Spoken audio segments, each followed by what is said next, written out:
Il me revient donc de délivrer un propos conclusif, et j'ai l'impression que la tâche est rude, parce que de ce que j'ai entendu, il me semble que l'avenir est plein de promesses pour la Nouvelle-Calédonie, et difficile donc de conclure quand on est à l'aube d'une belle histoire. Je commencerai en introduction de cette conclusion par remercier d'abord l'Université de Nouvelle-Calédonie et le président Lagadec. Je tiens à exprimer toute mon admiration devant le dynamisme de cette université, des presses universitaires, une fondation, un CFA universitaire, un dispositif pépite, un Fab Lab numérique. Je sais, parce que je suis doyen d'une faculté, comme il est difficile de mettre tout cela en place, donc félicitations à vous tous. Je veux remercier ensuite le Large et sa directrice, Catherine Riss, qui a apporté avec Jérôme Barret, hier, un regard d'économiste sur le sujet du colloque, très précieux, avec une enquête de terrain comme seuls savent le faire les économistes. Ils ont su identifier les raisons rationnelles pour lesquelles il est difficile d'entreprendre en Nouvelle-Calédonie. Je veux remercier enfin, mais surtout, Mathieu Buchberger pour avoir organisé ce colloque. J'ai pu constater, Mathieu, que tu étais devenu un notable, interviewé par les radios, ayant une pleine page dans les Nouvelles Calédoniennes. C'est dire, au-delà de ton talent, comme le sujet était porteur. La seule chose pour laquelle je ne te remercie pas, mais tu le sais, est de m'avoir demandé à moi, qui est forcément un regard nécessairement extérieur et totalement non averti, de conclure ces deux belles journées. Donc tout comme l'entrepreneur calédonien ou celui des Hauts-de-France dont nous a parlé Jérôme Barret, je vis dans le stress et l'incertitude de ne pas être à la hauteur. Quel droit pour les entreprises en Nouvelle-Calédonie ? La question n'appelait peut-être pas une réponse univoque. Évidemment, on souhaiterait un droit favorable à ses destinataires, que sont les entreprises. Mais les choses sont sans doute plus complexes, plus contrastées, car le droit ne peut se contenter d'être favorable aux entrepreneurs. Il doit évidemment tenir compte d'autres intérêts. Les intérêts des parties prenantes dans l'entreprise, partenaires commerciaux, salariés, consommateurs, mais aussi les intérêts du marché, ceux de l'État, ceux des générations futures, autrement dit, l'intérêt général, cher à Manuel Tirard. Les tensions créées entre l'entreprise et le droit sont donc nombreuses et l'ensemble de ce colloque a tourné autour de ces tensions. Jeudi, nous avons étudié, sous toutes ses coutures, les liens entre l'entreprise calédonienne et le droit dans sa dimension interne et internationale. Il s'agissait de voir de quelle manière le droit pouvait servir les intérêts de l'entreprise. Concernant la dimension interne, évidemment, les choses ne sont pas simples en raison de la pluralité des sources, règles de droit local, règles métropolitaines étendues, règles coutumières, sans compter, comme nous l'a montré Charline Tafani, au sujet du droit bancaire, les réglementations extérieures, internationales, européennes, qui ne s'appliquent pas nécessairement en Nouvelle-Calédonie, mais qui ont un impact évident sur son droit. Cette pluralité complique singulièrement les choses, pour les entreprises aussi. Toutefois, les intervenants ont su montrer de belles réalisations ou perspectives d'évolution, que ce soit en droit calédonien ou en droit coutumier. Au rang des réalisations en droit calédonien, je citerai la réglementation du bail rural, négociée entre l'ensemble des parties prenantes, en prenant en compte, si j'ai bien compris le propos de Thierry Raoult-Belina, les spécificités des questions du foncier agricole en Nouvelle-Calédonie. Grâce à la compétence transférée en droit civil et commercial, il a été possible de faire un texte satisfaisant pour tout le territoire.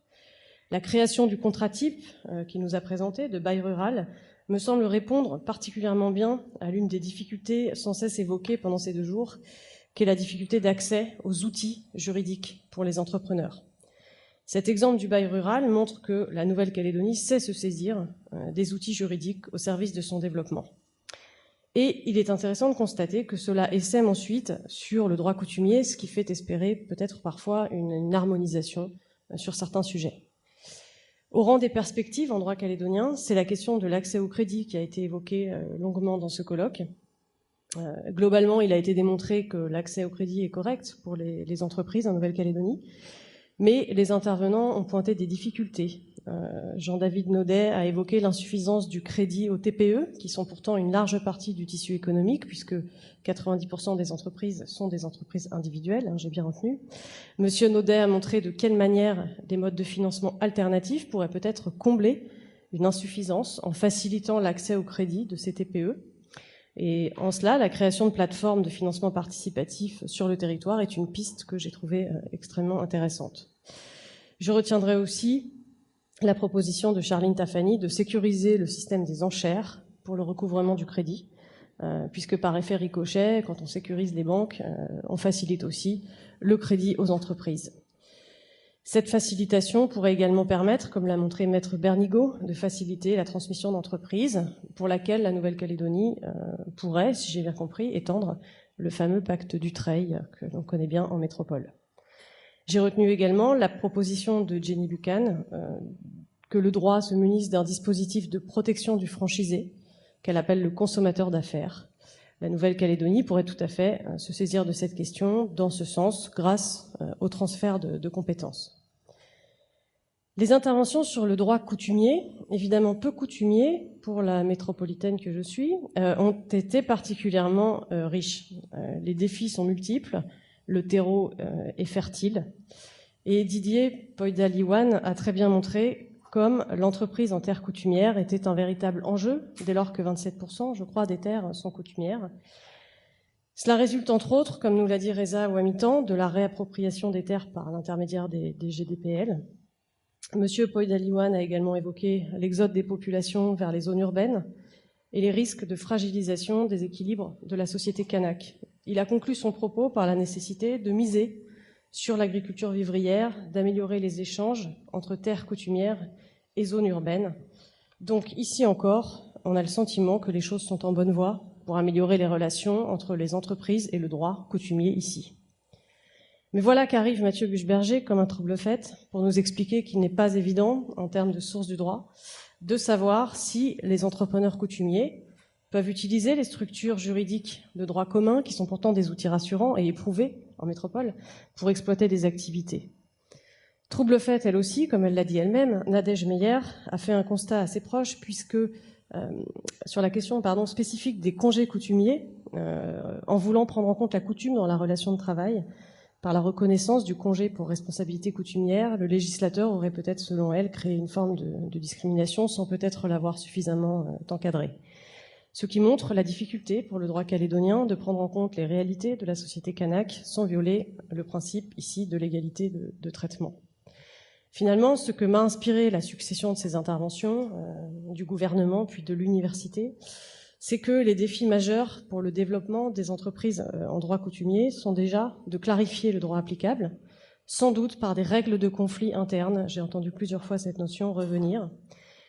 C'est ensuite de permettre à la société kanak de maintenir ses traditions, ses spécificités en accord avec le droit du pays. C'est enfin de rendre le droit coutumier plus complet et plus accessible. L'exemple des GDPL montre que la liberté d'organisation sur terre coutumière n'est pas nécessairement un avantage, elle peut aussi être un handicap. Reza Ouamitan a déploré le manque de définition, de cadre, de statut finalement de ces GDPL. C'est sans doute un défi à relever pour les institutions coutumières parce qu'on le sait grâce à cette phrase que l'on attribue à l'accordaire. Parfois, c'est la liberté qui assouvit et la loi qui libère. Nous avons ensuite, jeudi, changé de dimension pour évoquer la dimension internationale.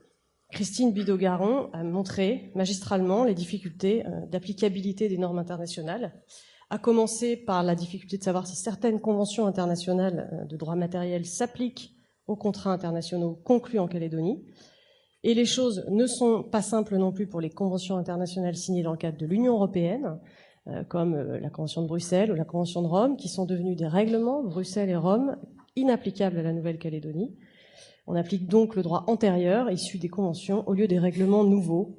Elle a exprimé, à juste titre, il me semble, une crainte d'un frein juridique au développement du commerce international en Nouvelle-Calédonie.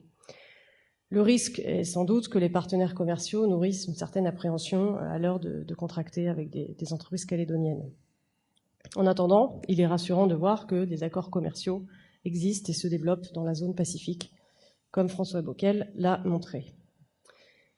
Pour conclure la journée de jeudi, c'est la question du protectionnisme qui a été abordée sous l'œil vigilant de la présidente de l'autorité de la concurrence. De nombreuses règles limitent les importations, considérées par certains, mais pas par Flavie Texier, qui est une personne positive, elle l'a dit, comme une menace pour l'économie locale.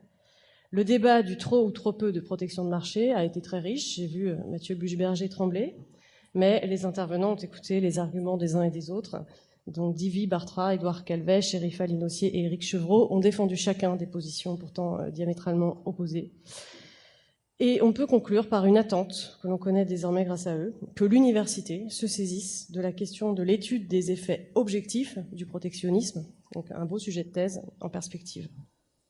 On voit donc que finalement le rapport de la Nouvelle-Calédonie avec la dimension internationale est un peu schizophrénique. L'international est une opportunité, l'international est une menace. C'est donc encore une fois la recherche de l'équilibre qui doit guider l'ouverture internationale en Nouvelle-Calédonie. Donc pendant toute cette journée de jeudi, nous avons montré comment le droit pouvait être au service des entreprises. Et vendredi, l'ambiance a changé. Il s'agissait de vérifier l'hypothèse que le droit pouvait être un gêneur aussi pour les entreprises. Et surtout, il s'agissait de chercher des moyens d'apaiser les craintes. Alors quelles sont ces craintes ? Ces craintes, c'est que l'entreprise, évidemment, est enserrée dans certains étaux issus de diverses branches du droit. Nadège Meyer a à ce titre évoqué les liens entre l'entreprise et le droit du travail, s'interrogeant sur la pertinence de s'inspirer en Nouvelle-Calédonie des ordonnances Macron. La question, elle l'a bien dit, est nécessairement idéologique, voire politique, très très politique, parce que la question sous-jacente, c'est est-ce qu'on libère l'entreprise davantage ou est-ce qu'on protège davantage les salariés ? La Nouvelle-Calédonie a encore une fois les cartes en main. Elle peut choisir le droit du travail qu'elle veut avoir. Jacques Létang-Aquila a montré que derrière les craintes que peuvent susciter une autre branche du droit, les procédures collectives, celles-ci ont en réalité de grandes vertus, puisqu'elles permettent d'anticiper les difficultés des entreprises. Autrefois infamantes, on le sait, ces procédures sont devenues une béquille pour l'entrepreneur dans leur dimension de prévention. Ça, c'est l'aspect microéconomique. Mais il a également évoqué un aspect plus macroéconomique, dès lors que le droit des entreprises en difficulté permet également d'éviter qu'un secteur économique entier ne se grippe. Même constat pour Cécile Martini concernant le droit de l'environnement, qui n'est pas qu'une contrainte, même proportionnée, comme elle nous l'a expliqué. Dans le hotspot, même si je pensais que c'était une expression de surfeur, dans le hotspot que constitue la Nouvelle-Calédonie, le droit de l'environnement est aussi et surtout une grande opportunité pour les entreprises, puisque qui dit droit de l'environnement dit protection de la nature, qui dit préservation de la nature dit sans doute opportunité d'affaires. Cécile Duval a montré aussi comment faire avec la fiscalité et comment profiter de la fiscalité d'autre part. La fiscalité est une contrainte, elle est aussi un levier. Elle l'est en Nouvelle-Calédonie, dès lors, si j'ai bien compris, qu'un investissement pourrait bénéficier d'aide de la métropole et d'aide en Calédonie.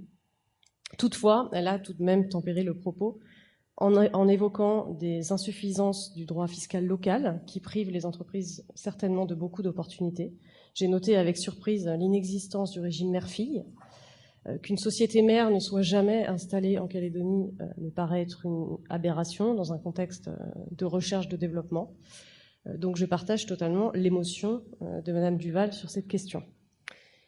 Pour compléter son intervention, nous avons entendu et regardé, miracle de la technologie, l'hologramme de Lionel Beauvalet, qui nous a parlé de fiscalité indirecte et précisément de la fameuse TGC, dont j'ignorais tout avant mardi soir quand j'ai atterri ici, pour nous montrer que la TGC est un levier de compétitivité pour les entreprises et permet d'améliorer leur trésorerie. Toutefois, il ne nie pas que la TGC induit des charges nouvelles pour les entreprises, mobilisées pour recouvrer l'impôt. Et à terme, je n'ai pas personnellement réussi très bien à savoir si ça devait générer des recettes fiscales supplémentaires ou à l'inverse, ne rien changer. J'ai l'impression que toute la question est là. Par la suite, nous avons dû réfléchir aux nouveaux défis qui pourraient se présenter en Nouvelle-Calédonie pour le droit de l'entreprise. À ce titre, Olympe de Baillancourt a magistralement expliqué de quelle manière il fallait comprendre et appliquer les nouvelles mesures sur les bénéficiaires effectifs en droit des sociétés. Le défi ici est déjà, si j'en juge à l'effervescence dans les cabinets d'avocats en métropole sur cette question, d'interpréter le texte et ses ambiguïtés. Je crois qu'il y a, en tout cas pour moi, un avant et un après Olympe de Baillancourt, parce que les choses me paraissent beaucoup plus claires à présent, et je suis sûre que cette intervention sera précieuse localement. Quant à moi, je m'excuse auprès de Mathieu, mais j'ai été plutôt un oiseau de mauvais augure. Je t'avais prévenu sur la question de la simplification du droit, qui pour moi, à ce jour en métropole, comme vous l'avez compris, est un peu une farce. Toutefois, pour rester positive, je pense que le delta de simplification est bien plus important ici en Nouvelle-Calédonie, surtout en matière d'accès au droit. Quand j'entends ici et là que le site Juridoc n'est pas à jour, je pense que la marge de progression est très élevée, si on entend prudemment la simplification comme un mouvement formel d'amélioration de l'accès au droit. Au titre des nouveaux défis, faut-il ajouter la nouvelle réglementation sur les données personnelles, le fameux RGPD? Oui, nous dit Céline Castet-Renard, par le truchement de la loi de 1978, si j'ai tout compris. Il y aura ici, comme ailleurs, un travail de minimisation des données collectées, de protection de ces données. Et si le règlement est une contrainte pour les entreprises, elles le concèdent. La protection de la vie privée est particulièrement importante sur un petit territoire, ce que j'ai trouvé une idée très, très lumineuse. Pour terminer ce colloque, il a fallu se prononcer sur la question de savoir si le droit de la concurrence est un atout ou une menace. Virginie Kramenil-Deleleu a montré que l'autorité de la concurrence protège, mais aussi contrôle l'entreprise. Elle appelle de ses voeux un partenariat entre l'autorité de la concurrence et l'entreprise, de sorte que le droit de la concurrence serait plutôt un atout pour l'entreprise, si je l'ai bien suivi. Maître Moirand a poursuivi la discussion en invoquant la spécificité du droit de la concurrence dans les petites économies, notion qu'elle a parfaitement expliquée. Avec toute sa nuance, elle a suggéré une adaptation du droit de la concurrence appliqué à ces petites économies. Donc maintenant, il est vraiment temps de conclure. Et donc pour conclure ces deux belles journées, je terminerai par remercier l'ensemble des intervenants pour la qualité de leurs interventions et remercier le personnel de l'université pour cette belle organisation. Je dirais également que si le droit métropolitain des entreprises peut servir de laboratoire au droit calédonien, le droit calédonien est quant à lui un terrain de jeu formidable pour les juristes, et c'est sans doute à eux de se saisir de la question de l'avenir des entreprises calédoniennes. C'est ce que Mathieu Buchberger avait compris en organisant ce colloque.